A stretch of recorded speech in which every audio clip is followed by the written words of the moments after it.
Бәріңе сәлем, мен Луизамын. Сіздерде мынадай болған ба? Сіздер үлкен әрі күшті махаббатты қалап, оның орнына ыңғайсыз жағдайларға тап болу. Және де бұл тура мен туралы айтылған. Менің Ақбозатты ханзадам жақсы деп ойлағанда, бірақ ол өте ашулы және де жауыз болыпты. Білесіздер ме, мен ешқашан популярный жігіттермен кездеспегенмін. Мәселе, олар мені байқамағанында емес. Кім мені кездесуге шақырса, маған кездесу ұнамайтын. Ал маған ұнағандар өзім шақыруға ұялып жүретін. Менің құрбым Кейт танысу сайтына тіркеліп, өзі таңдаған жігітпен кездеседі. Bir күні ол тіпті кездесу үшін менімен киноға баруды қойды. Сосын мен ойланып, өзімде тіркелуді ұйғардым. Сосын мен ол жерде 1 сағат бойы жігіт іздедім. Ол Сан-Францискода тұрды, менен алыс емес жерде.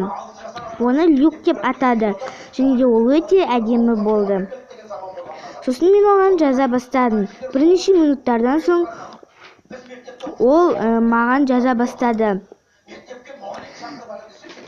Және де ол маған Фейсбукта друзьяға жазылуды ұсынды. Және де бізге осы сайттан шығып жақсы махаббат құруға тура келді.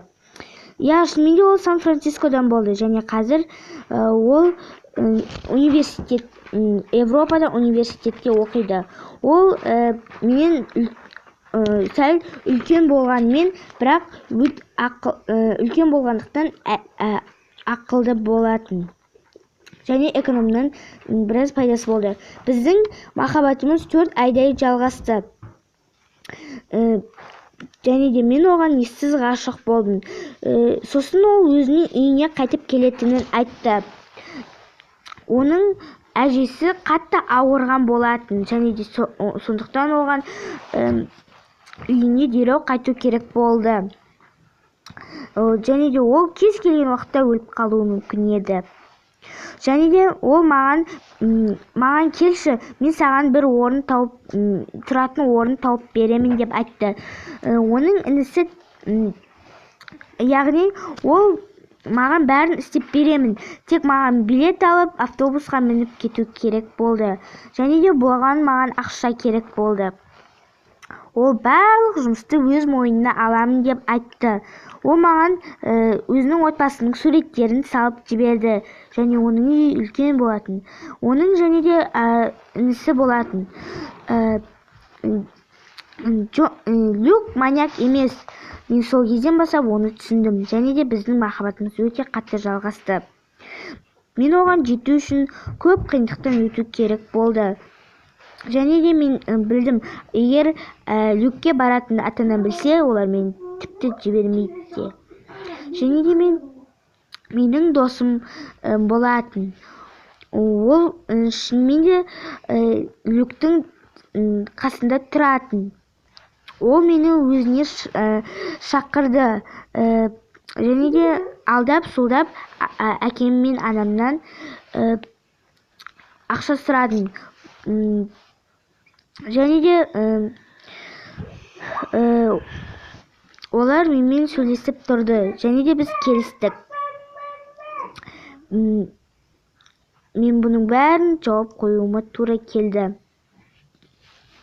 Мен бірнеше уақыттан соң билет алып ұшып кетуіме тура келді. Мен қатты қобалжыдым, себебі 4 айдан кейін Люк мені көреді. Және де ол мені сол жерде қарсы алып тұрды. Біз екеуміз бір-бірімізді көрген кезде қатты қуандық. Және де ол мені шынымен де жақсы көретін. Мен сол кезден бастап түсіне бастадым. Біз жол бойы өзіміз туралы әңгімелестік. Ресторанға барып кішкене тамақ жедік. Себебі ұзақ уақыт жолдан кейін мен қатты ашыққан болатын. Ол өте сымбатты болатын. Шын өмірде қатты әдемі еді. Ол мені бір қонақ үйге әкелді.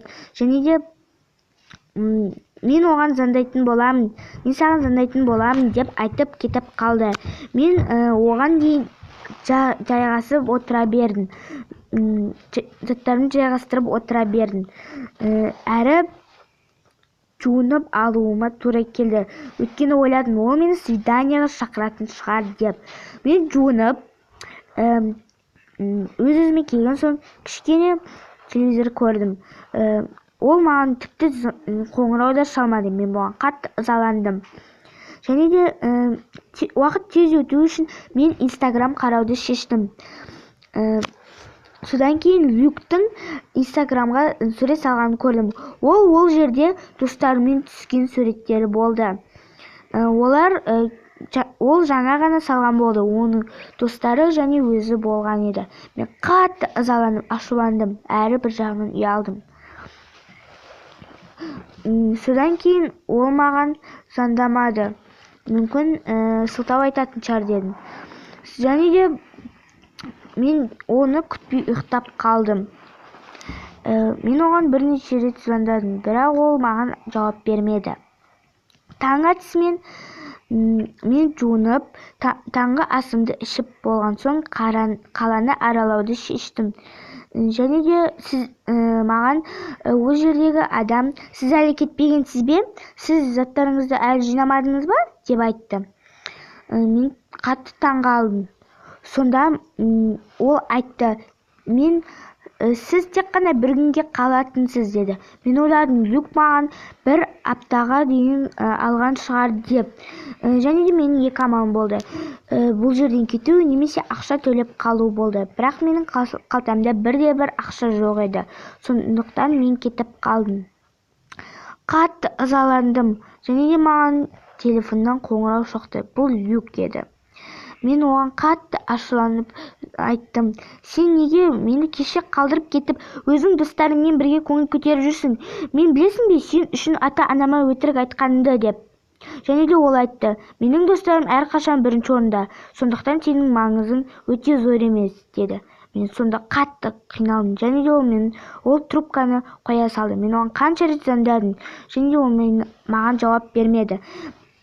Мен қатты мұңайдым. Менің баратын ақшам жоқ еді. Сондықтан мен үйге қайтуыма тура келді. Бірақ менде ақша да жоқ еді. Мен қатты жыладым. Білесіздер ме, тіпті бұл өмір маған перемешалка сияқты болып кетті. Және де оны қайтадан орнына түзеу керек еді. Және де маған ата-анама қоңырау шалу керек еді. Егер оларға қоңырау шалсам, міндетті түрде секретті ашу керек еді. Және мен миымды істеттім, бірақ түк те болмады. Бір кезде мен Люктың суреттерін қарай бастадым. Және де оның інісі Джонның суреттерін көрдім. Оның үйі дәу болатын, сондықтан оның үйін табу оңайырақ еді. Және де мен оның, білесіздер ме, үйіне шынымен де бардым. Мен оның ата-анасына айтқан шығар, мен туралы айтқан шығар деп ойладым. Және де маған баспана тауып берер дедім. Әйтпесе маған далаға ұйықтауға тура келетін еді. Және де таксиге де ақша керек болды. Сондықтан мен қатты ызалы болғандықтан оның үйіне келгенде қатты ашуландым. Ата-анасы мені жылы көзбен қарсы алды. Және де мен оларға Люк мені жалғыз өзі тастап кетті. Маған ақша беріңіздер деді. Сен Люкті жаман деп тұрсың ба деді да есікті жауып қойды. Мен сол кезде Люк пен оның ата-анасы да жаман екенін түсіндім. Және де мен ата-анама қоңырау шалуыма тура келді. Әкем маған келе жатқан еді, ұшып келетін болды. Ал мен болсам түнде далада ұйықтауыма тура келді. Ата-анам бұған қатты ызаланды. Мен тіпті қобалжып кеттім. Анам маған менің интернетте сөйлескенім туралы, яғни компьютерім мен телефоныма бақылап отыратын программаны тартып жасап қойды. Мен бұған қатты қиналдым. Достар, лайк басып, бұл видеоны достарымен бөлісіңдер. Ендеше келесі кездескенше сау болыңдар, жазылып кетуді ұмытпаңдар.